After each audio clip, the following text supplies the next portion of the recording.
Hello, everybody. Welcome back to the Beyond the Backboard Podcast, episode 55. My name is Omar. Next to me is Earl. Below me is Max. And hello. Hello. How are we doing today? Hello. I'm all right. I've been busy today, but we're making it through. We're making it through. How about you guys? How's your day been? How's your week's been? What's been going on? Anything new? I'm 3-0 in fantasy football, so we ball king of the Ivy League. No, Weird flex, but okay. But yeah, we ball. It's been a great week. It was a nail biter for me last night. I was watching the game, hoping that Jamar Chase didn't catch any more passes towards the end, and he did. Didn't he catch a late touchdown? It didn't hurt me. Okay, enough to make me lose. I was up by 50, and then I ended up winning by 20. So we ball. Yeah, I mean, I lost this week, but I'm gonna turn it around soon. I just had to. You know how in football it allows you to do this like auto swap in fantasy? I never used that. I can't trust it. The injury swap, right? Bro, I used it once.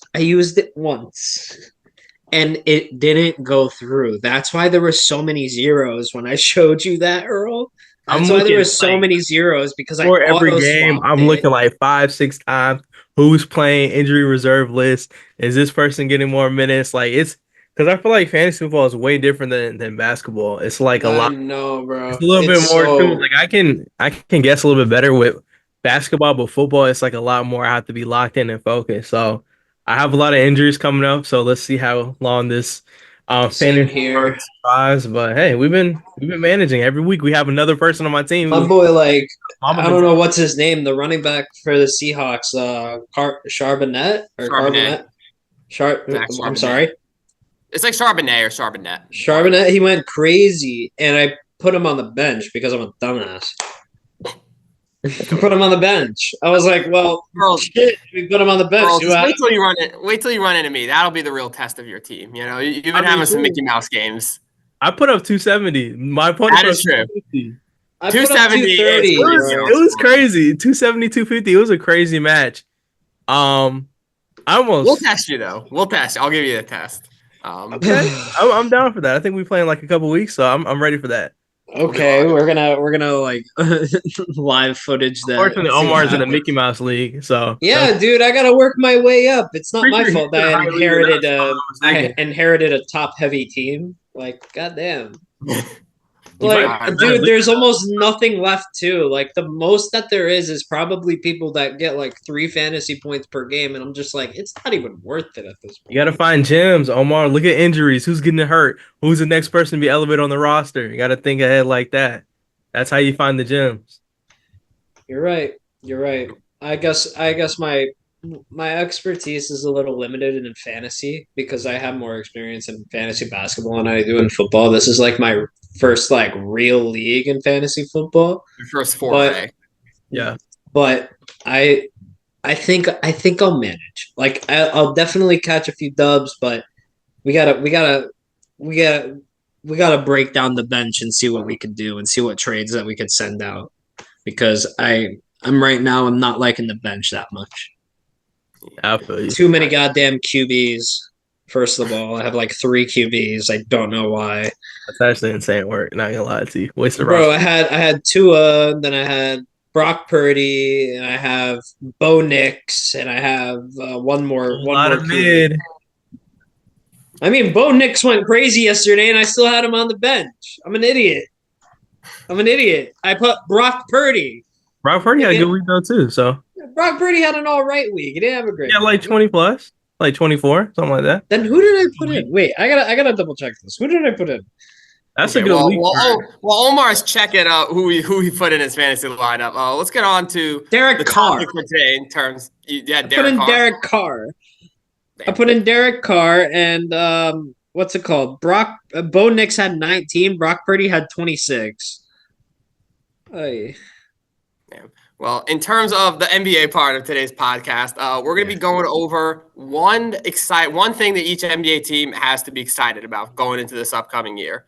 We're going to obviously go through all 30 teams. I've got a list pulled up here. For each team, we're just going to say one thing that kind of fans can be hopeful for, one thing they can hold their hat on, whether that's like an exciting rookie or like a young player who's like poised for a breakout, whether it's like a team that's healthy for the first time in a long time, whether that's a team who might have cap space going into the offseason, who has like a new head coach maybe, just something that each organization kind of has going for them right now, because obviously we're 1 month to the season. A lot of fans have some hope. There's a lot of copium out there, so we're going to feed into the copium of fans and give them a reason why they should be supporting the team, something that they can look forward to from the best team in the league all the way down to the worst team. So if you guys do enjoy these kind of videos, these kind of podcasts, please do leave it a like. Let us know. We'll do more of these. But jumping right in, we're going to start off with the East teams and specifically the Atlantic Division teams. No better place to start, I think, than the incumbent champs, the Boston Celtics. Obviously, They have a plethora of things to look forward to, but what's the main thing that you guys think they have to look forward to for this season? Most likely repeating. I mean, it's as simple as that. Good chance of going back to back. They have a good chance of going back to back, but I think Jason Tatum actually said really well that their mindset should be on taking things like a step at a time and realizing that you're still starting at the bottom and you have to climb your way up. And I think that was good, and I think that was real mature, because I think he recognizes that the East is now kind of stronger in the sense of you added Paul George to your already stacked roster, and then you added Mikal Bridges to your already stacked roster. I think he's starting to realize that these teams are probably good enough to beat them. So, but in terms of what they have to look forward to. In terms of what they can look forward to, again, just repeating. So I think they have a positive mindset, but yeah, repeating. Yeah, I'll say I think one thing I'm looking forward to is just health. They had a nice summer for guys to get healthy, especially Kristaps Porzingis. I know he's excited to get back to the regular season. And I'll say health and a fresh start. I think Omar is right. They pretty much have a chance to repeat. And I think this year, like with a lot of teams, you're looking for a fresh start. So I'll say Boston Celtics are looking forward to being a healthy team at the start and hopefully keep that going throughout the season. Yeah, that's a good point. Next up, the Brooklyn Nets. What do these guys got to look forward to? Getting paid to play basketball.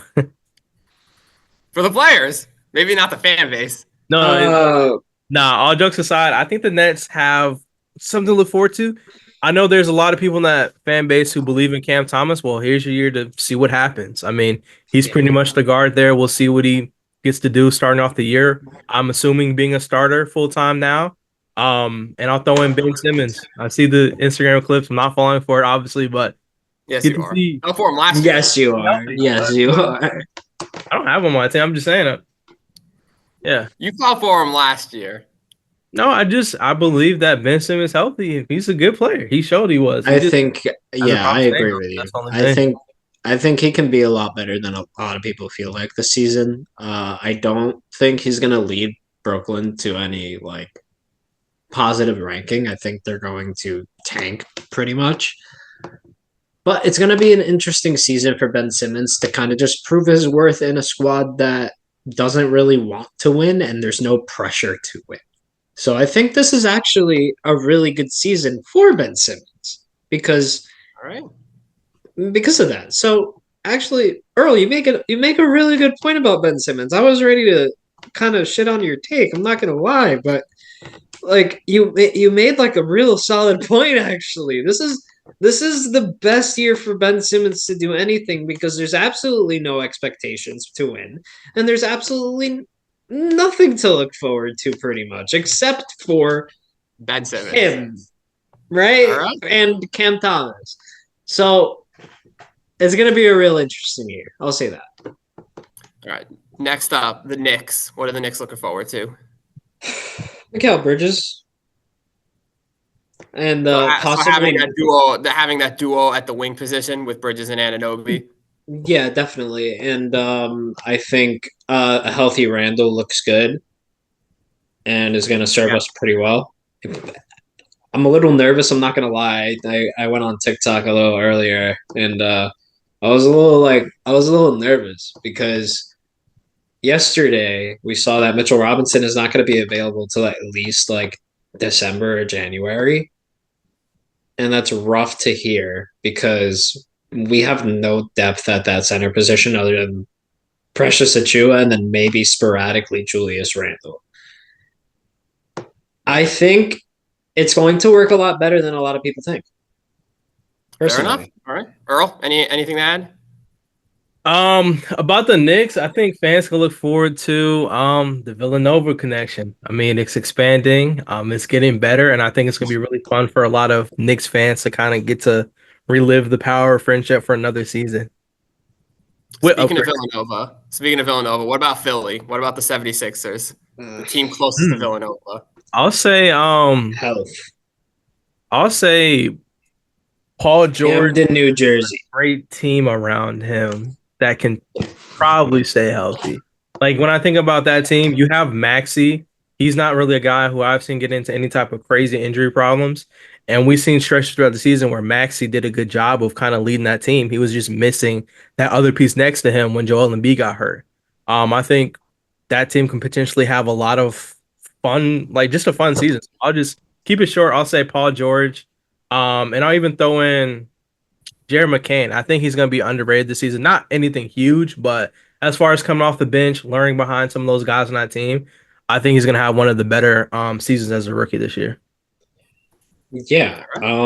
Just to add on to that, their roster, I think, is something to look forward to this season. I think Philly can finally pride themselves on having an actual bench and actually having a good center core around around Joel Embiid, right? So for the sake of the Philadelphia 76ers, I hope they're healthy. I hope Joel Embiid can stay healthy, and I really hope Paul George can stay healthy. I have no concerns about Tyrese Maxey. Tyrese Maxey is going to be him at all times. But I'm a little concerned about the injuries if I'm not telling the truth. I mean, sue me, but goddamn. I mean, look, even if they don't, they still have a comparable roster to be able to keep them in the steady position. Sure. Finishing off the Atlantic Division here, the Toronto Raptors. Oh, Scotty Barnes, RJ Barrett, Emmanuel Quickly. What else can I say? Good top end young pieces. Good top. You just want one of them to take the next step, I think, and they'll be looking good. Yeah, I'll say I'm just looking forward to Quickly having a great season. I think he will take that step to becoming all-star type level player. I already made this prediction, and this is the year it happened. So I'm excited to see what he does. I'll say this: he's already in a better position than James Harden. I mean, James Harden's old. I mean, yeah. I mean, no, I mean, back in the day when James Harden was James Harden on the Rockets, because that was a direct comparison you made. Wait, remember? You mean the direct comparison you made? Yeah, the direct comparison you made now than Harden was when he blossomed on the Rockets. So if Harden can do it, why can't Quickly? I think that's the. No, okay, yeah, I see that. I think the difference with Harden is he kind of. I don't know. I've seen Quickly have his moments, but I mean, this is the year to show me. Like Harden, second year there, he was putting up like 25 plus. So he's just got to kind of take that next step. So I'm looking forward to seeing what Quickly does for sure. I think he was 18, if I'm not wrong. So if he can I think he can make a solid next step to 24, 25. Yeah. All right. We're going to go on to the Central Division, starting off with the Chicago Bulls. What's his name? Maltese? I think that's the easy. Matas Buzelis? Yeah. Matas Buzelis? Matas. I think that's the easy answer for Bulls fans. He looked good in some answer. Yeah, and let's not forget, this guy was like projected at number one for such a long time, just because there's so many good players in this draft that were comparable in like height and stuff. Like that's why he kind of got overshadowed. So it's going to be interesting. I think the Chicago Bulls got a real gem in this one. It's not going to be right away, as all things are, but hey, see what happens. Yeah. All right, Cleveland. Believeland Cavaliers. Believe in the Cavaliers. You got this one, Earl. What are they believing in? Coach, maybe? Kenny Atkinson be in there? I think I'm gonna go kind of a different. I've been sticking to kind of like players. I kind of want to see what Imani Bates has a little bit this year. I think he did pretty decent in the summer league. I want to see him get more minutes in the actual rotation, and maybe he does with Kenny. I know bringing in different coaches definitely can help other players who maybe weren't getting as much spotlight get a new opportunity to grow on the roster. I think this definitely could be a chance for him because he's a good player. Like I watched him in summer league, he's improved on defense. That was my biggest concern, and he's a bucket. I think he just has to work on obviously playmaking and taking the right shots still, but you don't learn that type of things without playing real NBA basketball, in my opinion. So that's my thing to look forward to.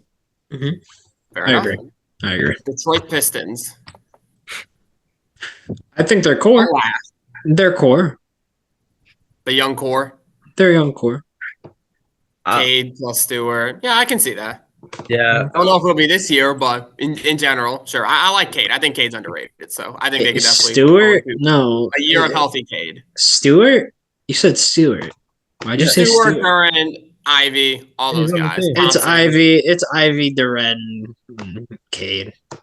Stewart? Yeah, I guess. Stewart gets good minutes too. I say a Stewart? More so really? Duran. I'll give you that. More so Duran. All right. Isaiah Stewart. Indiana Pacers. Do y'all not remember he got that bag? Stewart? Yeah, he got a pretty decent bag. Yeah, he'll probably be a backup though. Yeah, no, that's what I'm saying. Like he's a good rotation big. Yes. And Tobias Harris. Don't forget they got Tobias Harris. I would not look close to Tobias Harris if I were them, but maybe that's look, knowing Tobias Harris, he's probably gonna ball out now for some reason. Indiana Pacers. How about that? Tyrese Halliburton and Pascal Siakam for sure. That duo is going a full year to of those make guys. the league. Yeah, that's going to make the league rumble a little bit. I personally, what do you think, Earl? Because he got hurt last year. Mathurin, he got hurt last year. Oh yeah, I feel like he was a really good piece for that team. He never got his year 2 glow up, and he was already progressing well. I don't know if you guys remember I forgot about him. Star game too. He was having that back and forth, showing his moments, and just throughout that season before he got injured, he was playing really good basketball. So seeing them have that other scoring option on the Pacers, I think that's the bright spot. If he gets it figured out, that Pacers team is a whole different team, in my opinion. That's a good one, actually. Yeah, I didn't think about that. Yeah, I forgot about Mathurin. Central division. Ending off the Central, we've got Milwaukee Bucks with returning head coach Doc Rivers. Just want to throw that in there. Ugh, Doc Rivers kind of kills everything that they had in motion. I'm not going to lie. Yeah. It's like it was literally the opposite of what they were trying to do. They wanted more defense. They got Doc Rivers. That's like making the situation worse. To keep it positive, I'll say I'm looking forward to like a full season of Dame and Giannis. I guess. See it in the postseason. I feel like they had just started figuring out how to play together, and then you lose the biggest part of your team. And of course, you're not going to have any success in the playoffs when you're missing Giannis. Like that's just it's hard to replace that production. So I'm looking forward to a full season of Giannis and Dame. They kind of already had that season-ish last year to kind of get to know how each other play. Starting off this year, hopefully with better chemistry and going throughout the year, I'm excited to see what those guys can do in the East for sure. Because people are kind of underdogging them. Like Giannis has pretty much been like that name in the East. He's been here kind of the longest over with Joel Embiid. So people are kind of forgetting about him. There's more teams being made and developed. So I think they got a lot to prove. Okay. They do. Another team with they a do lot have to a prove. lot to prove. They do. Another team with a lot to prove is the Atlanta Hawks, coming off a very disappointing season. Go on. I don't think they'll be much better in my opinion. I mean, honestly, I see the relationship with Trae Young already kind of rocky, if we're being completely honest. So, I mean, look, I don't think they're going to go ahead and trade him willingly, but I also don't think it's completely off the table. What do you think, Earl? What do you think? Yeah, I think the Atlanta Hawks will be a play-in team this year. I think Trae Young is going to have one of those decent seasons. The reason why I said I think Trae Young's going to have a great season is because he's back at his natural position. I was kind of a big believer that Trae Young and Murray just didn't really fully work well together. Notice how Murray's biggest games were when Trae Young got injured. He had that crazy streak of game winners, double-doubles, high-scoring 30-point games. He's cooking. And vice versa. When Murray was out, Trae Young had better offensive games as well. So I think Trae kind of finally takes those ropes back. He's been top 3 in assists per game pretty much the last couple of seasons. And I don't know if you guys know this, like every single year he's been in the league, I'm pretty sure his assists per game has like slightly gone up. So I'm ready to see what it looks like with Trae Young kind of taking his mantle back. I'm really excited for that. And Zachary Ricochet, I think I said that right. I want to see what he wants to do out there on the Hawks. I've seen a little bit in Summer League, but once again, like you can kind of take Summer League with a grain of salt. Like some guys are going to overperform, some guys are going to underperform. That doesn't necessarily mean they're going to have a good or bad season. So I'm excited to see how he looks with Trae Young. My biggest thing with him, sorry, this is kind of long-winded, was he didn't get a chance to play with a point guard at all. That Summer League team for the Hawks was horrible at getting him the ball in the spot. So I'm excited to see how he looks with Trae Young next to him. Yeah. Next up, we got the Charlotte Hornets. LaMelo Ball, their rookie that they just drafted. I forgot Solon. Their sixth pick. Their sixth pick. I forgot how to pronounce his name. But it's like TJ Solon or something. Yeah. But I think he's gonna prove really well. I think there's gonna be a little bit of a resurgence of Miles Bridges. I think he's gonna kind of start to fill back into his role, even though he's not the most popular as of right now. And I think their returning center, both Nick Richards and what was the other one? Mark Williams. Mark Williams, like Big Mark coming for a spot back. Big Mark and Nick Richards, bro. They both coming back, so it's crazy. I don't believe. Look, here's my hot take. I think Mark Williams not only takes his spot back, but I think he has 1, 2, 3, 4, 5, 6. I think he'll be I don't want to say top center because that's just not realistic. I think he'll be a top 20 center this season. I think that's fair to say. If he stays healthy. I think coming into the draft, that's the reason they picked him. He has a lot of versatility on the offensive end, and he's a great defender. I feel like Nick Richards, it's a little bit harder for him to be consistent on offense, where Mark Williams, to me, doesn't have those same problems. So I just need him to stay healthy, honestly, and that's what I really want to see. And biggest thing for me is Brandon Miller. He had a really great rookie year last year, and I just want to see him be better. He's going to be more comfortable out there, a lot more confidence. I'll stay away from the Bridges stuff because that's just personal stuff, whatever. But I think the Hornets definitely, if they stay healthy, they have a good chance to maybe try to do something. Not saying they're going to be a playoff team, but LaMelo Ball just has to stay healthy. That's the biggest thing. He goes down, the team's pretty much crushed again for the third year in a row. Yeah, I gotta agree with that. Another team that has been dealing with some injuries on off is the Miami Heat. Running back Jimmy Butler, Hero, and Bam Adebayo. Khalil Ware. I wanted him to be a Laker. He was on our draft board heavy. That was our pick. He's great. I think this is a rare case of, okay, could you actually move Bam to the power forward? Maybe with him. He's a great defender. He's really fast at his speed as well, versatile, and he can kind of not really consistently shoot, but he can pop out, shoot a shot if he needs to. And he just looks fluid on offense. Like a lot of centers, they look kind of stiff as far as like scoring in the post, getting easy looks. He may look easy throughout the whole summer league. So I'm excited to see what he does on the Miami Heat. Well, other than that, I think the Heat are kind of mid, no offense. So that's what I'm looking forward to. The Miami Heat should have no expectations of doing anything this year. I think they should consider trading Jimmy Butler and maybe keep Bam Adebayo if he's down to do another rebuild, although I don't think he is. But you got to start from the bottom and build back up, man, because we've had enough of the pretending to like do something and then not doing anything at all. I've had enough of it. All right, moving on. Another Florida team, the Orlando Magic. They have a bright ass future, very bright future. I think Jalen Suggs. KCP, I think having a better balanced starting lineup now with KCP in there, I think that's something. Mm-hmm. Oh yeah. Adding KCP is gonna be huge for them. Huge. I can't emphasize that enough. Mm-hmm. Jalen Suggs is going to be great. I think he's going to take another step this year. Franz Wagner is going to be. Yeah. Okay. He's already really good defensively. Yeah, that's what I'm saying. Like, can he take a step offensively? Yes, yeah. Like, He's already real good defensively. That's I think that's the only thing with him is like you said, defense speaks for itself. The defense does speak for itself, yes. But yeah, I mean, he adds a lot to that squad. KCP, like you said, is going to add a lot to that squad. I think Franz Wagner is going to take another step. I think Paolo Banchero is going to be a lot better. I think he can average close to 30 this season and hopefully average a double-double. I think he can do that. I think he can be a Domantas Sabonis type of player, 100%. I don't see why not. When I think more about Braun. I think Paolo Banchero. Oh, really? I think his playmaking is really underrated, and he's a guy that one day I feel like he can average close to a triple-double. The thing about Paolo Banchero is he sees so many actions as far as double teams.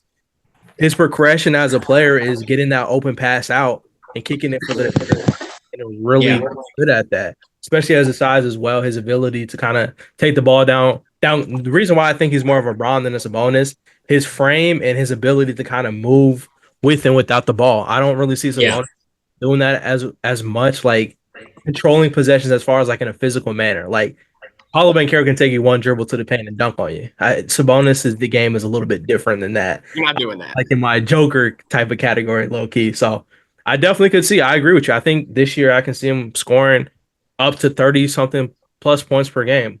Especially Max said it best too. KCP.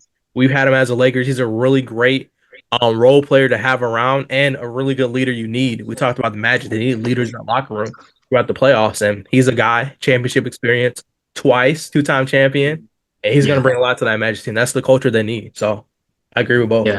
Yeah. And then off the Eastern Conference with double W's, Washington Wizards. Oh, that's a good one. Bub Carrington. Ooh. He's going to be nice. I wasn't really familiar with his game until Summer League, but the moment he touched that basketball on that Wizards team, he just looked like he was always in control, possession by possession. His three-point shot looked good, playmaking looked great, and defense, most importantly, looked amazing. So he just seemed like he was ready for the moment. Not really, in my opinion, a guy who had the best 25 plus points per game in college, but it just seems like he's one of those rare type players whose game translates immediately kind of to NBA basketball. So that's what I'm looking forward to see.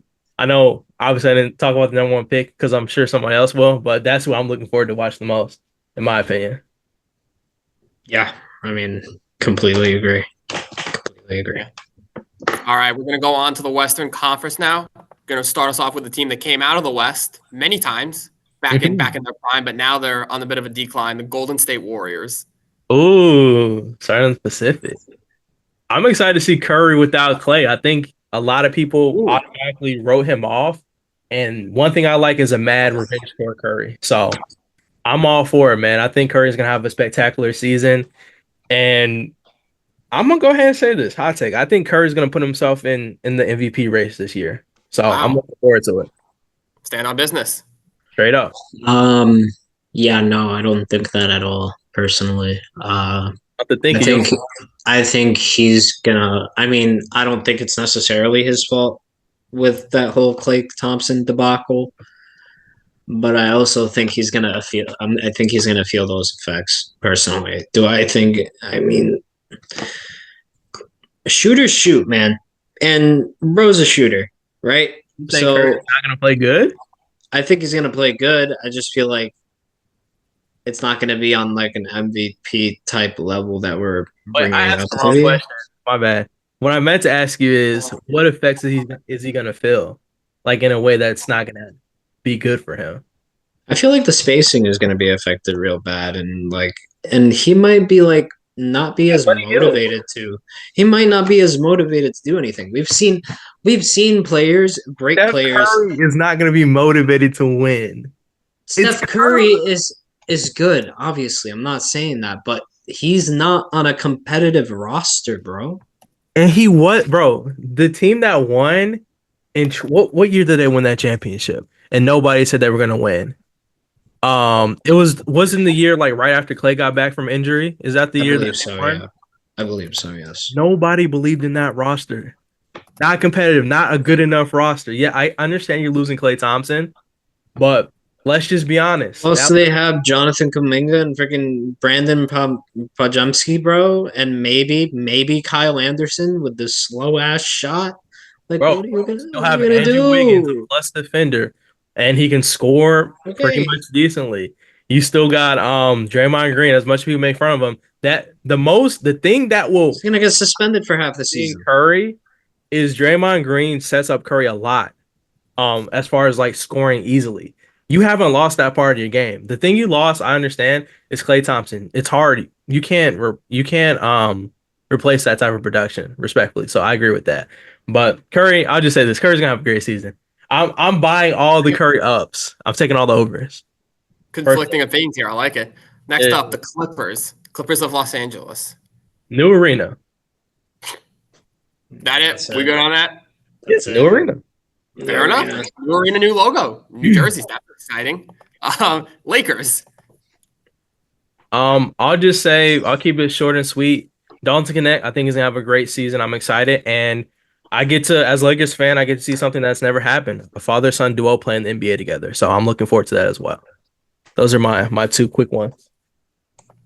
Pretty easy. I don't have an opinion at this time. Plead the fifth. I plead the fifth. All right. You want to plead the fifth on the Phoenix Suns, or do you got something for them?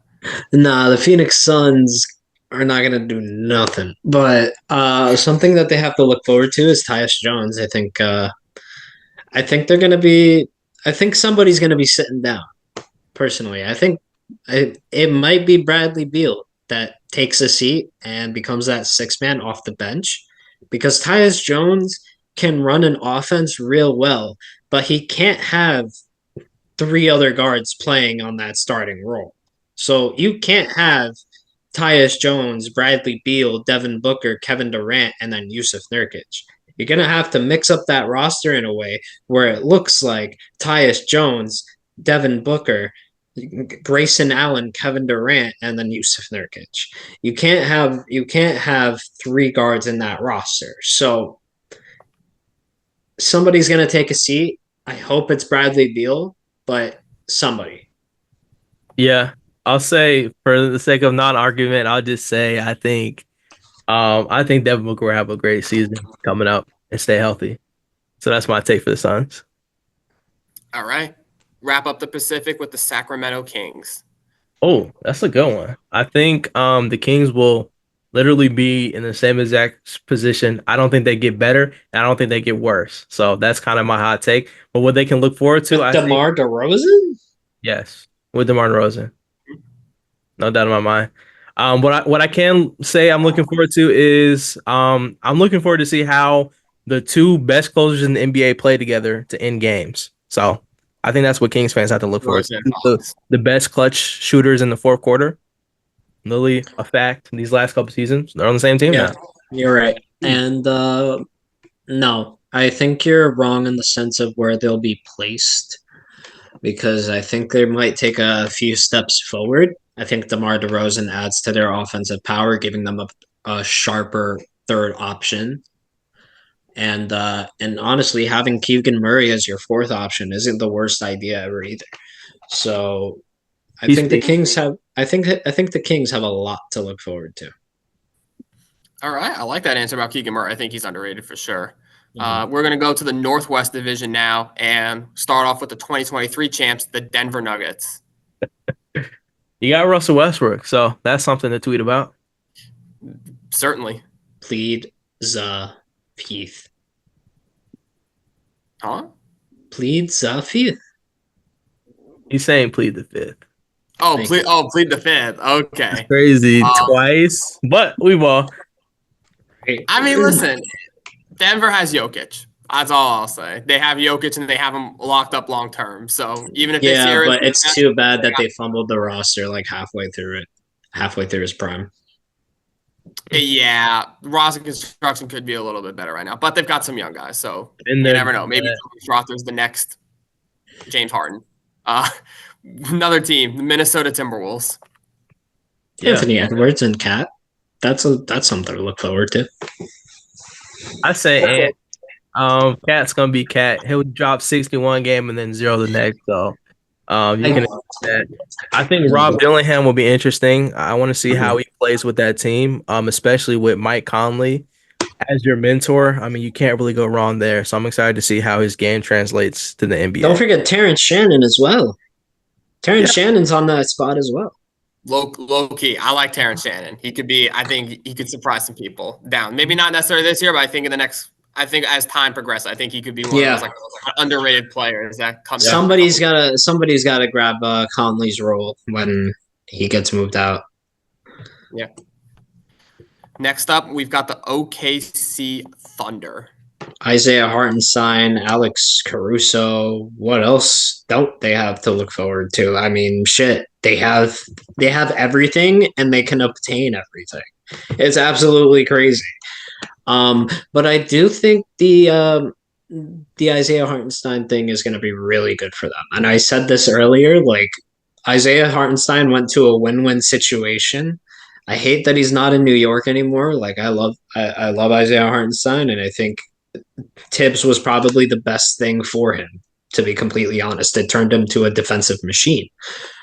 But it's going to serve real well in OKC. And the amount of offensive rebounds this guy is going to grab for that squad, and the way that he's going to be able to pass it out to Shea or to Chet Holmgren and to J-Dub, it's going to go crazy. And then Alex Caruso, just to add that defensive factor even more to your squad. It's going to be great. All right. Earl, you got anything or? Yeah, I think I agree. I think OKC is going to be a great team. And they're definitely not going down. They've improved the roster, so a lot to look forward to there. Mm-hmm. Another team with some new factors, some new things to look forward to, the New Orleans Pelicans. Pelicans. I think DeJounte Murray. Yeah, I was about to say, I think Murray, the biggest thing they've been missing the last couple of years is a true point guard, and they have that in Murray. So, and that's short and sweet right there. Murray's going to elevate that roster. For sure. And ending off this little stretch here, we're going to go with – actually, I think I went a little bit out of order, but we're going to go Dallas Mavericks. Another year of Kyrie and Luka. It's going to serve really well. They have a lot more time to get adjusted to Daniel Gafford and Derek Lively. So I think that's going to be interesting. Oh, and don't forget PJ Washington. Sorry about that.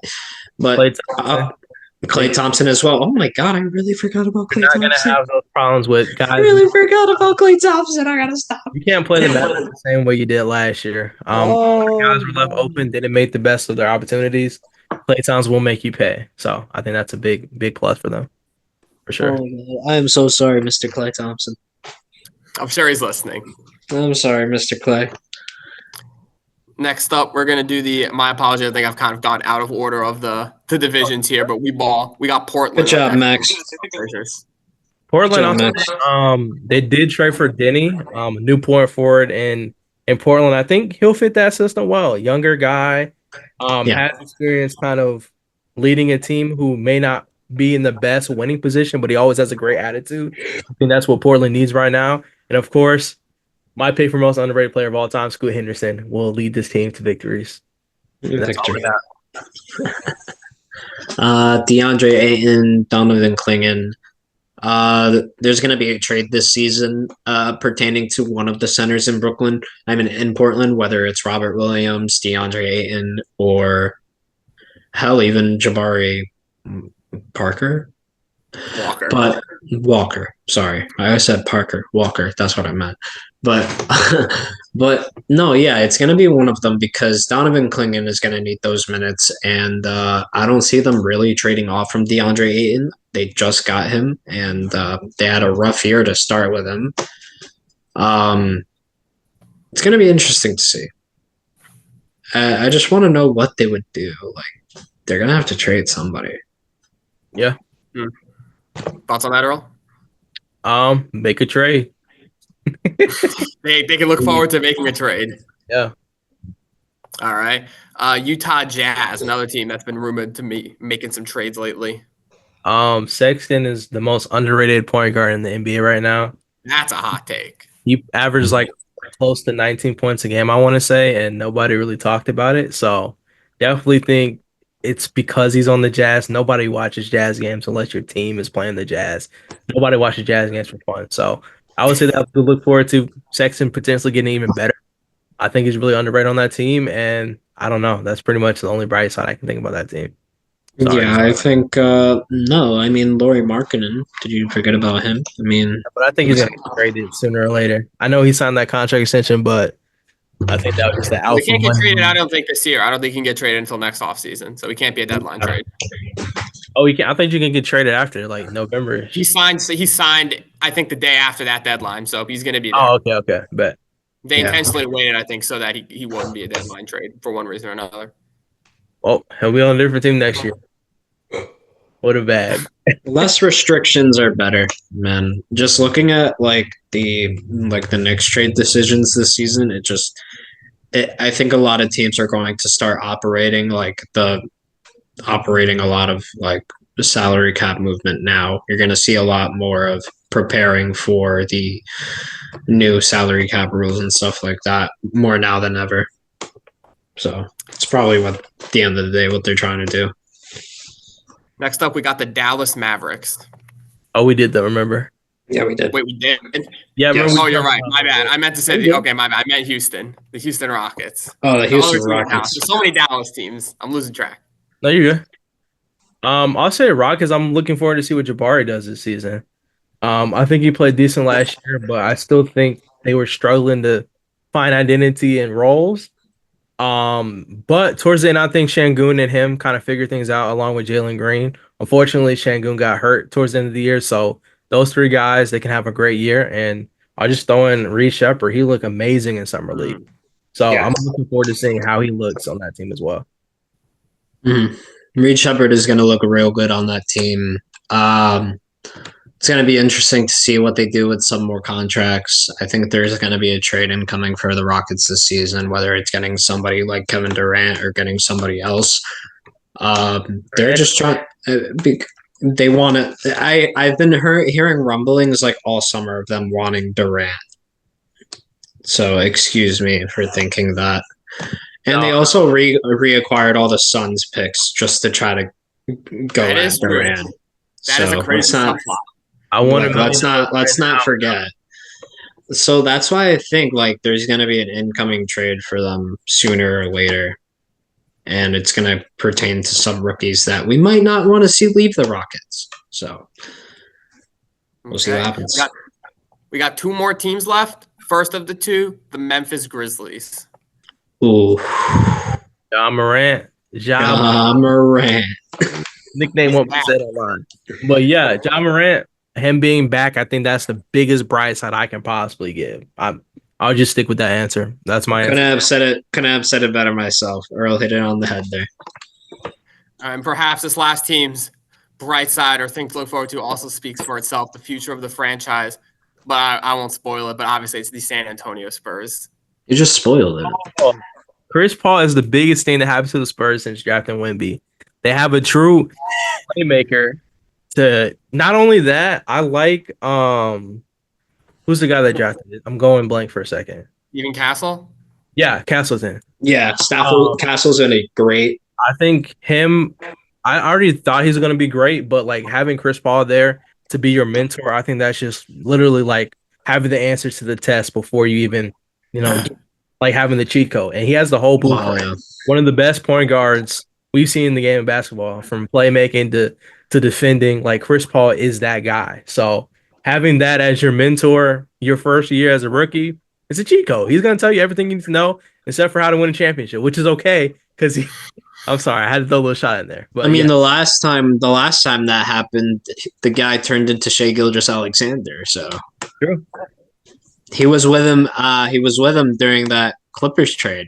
So Chris Paul is a certified. He should be a developmental coach when he retires. I'm pretty sure he's going to be a head coach when he retires. He's going to be like the head coach of the Clippers or something. Watch. Clip this, clip it up, do whatever you want. He's going to be the head coach of the Clippers or the Hornets. Watch. Either that or the Hornets. The Hornets are probably got an opening job soon with Steve Clifford. Let's push him out of the way real quick. He's already gone. Yeah. Who did they sign again? I forgot who they signed. James. They signed someone that's not Steve Clifford. That's not Steve Clifford. I was gonna say maybe Chris Paul takes over when Popovich retires in a couple of years. Yeah. But I don't ever see Popovich retiring ever. I don't know when this man is going to retire. I just don't see it happening. That was kind of our bright sides of every NBA team. If you guys have any comments to say about your favorite team, make sure you guys put it in the comments below so we can go through it, mention some of you guys back. And yeah, if you enjoyed this content, don't forget to like and subscribe. We are on Twitter as well, X as people call it, at Beyond the Backboard. So make sure you give a follow for updates throughout the NBA season. But I'm Earl. That's Omar. This is Max. And thank you guys so much for tuning in to Beyond the Backboard today. Peace out. Peace.